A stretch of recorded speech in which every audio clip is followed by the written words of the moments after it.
শুক্রবার বিকাশ রঞ্জন ভট্টাচার্যকে ঘিরে বিক্ষোভ হয়। চাকরি প্রার্থীদের বিক্ষোভে উত্তেজনা ছড়ায়। আর এবার সেই বিক্ষোভে হস্তক্ষেপ কোর্টের। আরো একবার আপনাদেরকে জানাবো, বিকাশ বিক্ষোভে হাইকোর্টের হস্তক্ষেপ। প্রতিনিধি অর্ণব এই মুহূর্তে আমাদের সঙ্গে রয়েছেন। অর্ণব, কালই তাহলে প্রধান বিচারপতির এজলাসে শুনানি হতে চলেছে।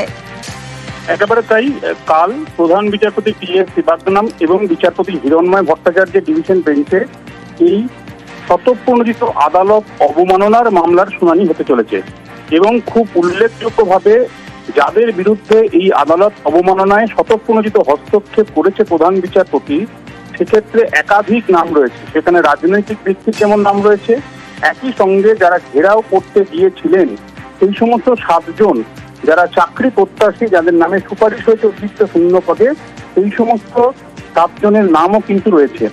এবং যেটা মূল অভিযোগ, হাইকোর্ট পাড়া, যেখানে ওল্ড পোস্ট অফিস স্ট্রিট এবং কিরণ শঙ্কর রায় রোড, এই দুটি জায়গাতেই বিক্ষোভ হয়। প্রায় 3 ঘন্টা ধরে পুলিশ নির্বাক দর্শক হিসেবে এই আন্দোলনকে, ঘেরাও আন্দোলনকে কার্যত অক্সিজেন জুগিয়েছে, এমনটাই ছিল আজ আদালতে দৃষ্টি আকর্ষণ পর্বে অভিযোগ।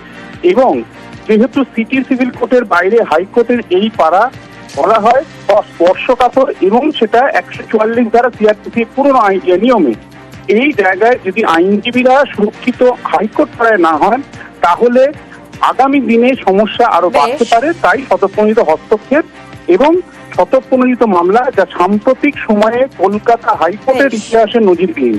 আগামীকাল শুনানির পর বিষয়টি আরো স্পষ্ট হবে। সেচ দফতরের ইঞ্জিনিয়ারদেরকে ধমক মন্ত্রীর। দুর্গাপুর ব্যারেজের কাজ পরিদর্শনে সেচ মন্ত্রী চিফ ইঞ্জিনিয়ারের কাজে ক্ষুব্ধ হন মানুষ হইয়া। কড়া পদক্ষেপের হুঁশিয়ারি সেচ মন্ত্রী। গামছা মাথায় দিয়ে শুয়ে থাকে, মেন যে কাজটা করে ইরিগেশন, সুভাষিস পাত্র আছে, সুভাষিসটা তো পুড়ে গামছা মাথায় দিয়ে শুয়ে থাকে, হ্যাঁ, একদম কিচ্ছু করে না, ঘুমায়। আর এসিপি স্যার ওই শিবুর দিদি আসেনি কেন ওরা? দেখুন, call them, call them, call all the engineers and chief, and আপনি তো চিফ, বাঁকুড়ার চিফকে সুব্রত, আপনি এসি কার। দক্ষিণ 24 পরগনায় ভাঙন আতঙ্ক। কাকদ্বীপে গোবদিয়া নদীর বাঁধ ভেঙে বিপত্তি। নামখানায় মুড়িগঙ্গার বাঁধে ধস। বাঁধের একাধিক জায়গায় ফাটল। আতঙ্কে নদী পাড়ের বাসিন্দারা।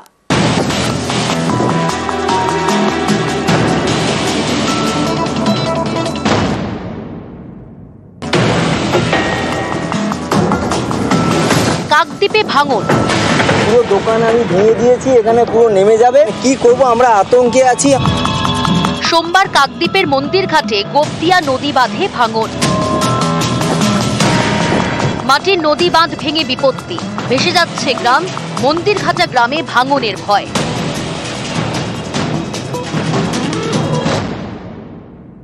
পুরো দোকান আমি ভেঙে দিয়েছি, এখানে পুরো নেমে যাবে, এখানে কি করব আমরা আতঙ্কে আছি, আমরা বুঝতে পারছি না আমরা এখানে এই মুহূর্তে কি করব। যে কোনো মুহূর্তে বাউন্ডারিটাও চলে যাবে, মানুষের জমি যার যাচ্ছে তার যাচ্ছে। রাত্রিবেলা তো আরো জল বাড়বে মনে হচ্ছে, তো সে বাড়লে কি হবে, আর তখন আমাদের জেগে বসে থাকতে হবে। রবিবার নামখানার মৌসুমী দ্বীপে সাগরের বাঁধে ভাঙন। সোমবার নামখানার নারায়ণপুরে মুড়িগঙ্গার 50 ফুট নদী বাঁধে ভাঙন। মাটির বাঁধের একাধিক জায়গায় ফাটল। আতঙ্কে গ্রামবাসীরা। আতঙ্কে থাকি, এই মনে হয় জল ঢুকবে। আর এই নদীবান জানি না কবে ঠিক হবে। এই নদীবান তো কোনোদিন ভাঙে না, এমন না, এনি টাইম ভাঙতে থাকে। নদীর ধারে বাড়ি আমাদের, সবসময় আমরা আতঙ্কে থাকি। যখন তখন নদীবান ভেঙে যায়, যখন তখন জল ঢুকে যায়, আমাদের তো সবসময় ভয়, ছেলেপুলে নিয়ে কোথায় যাব।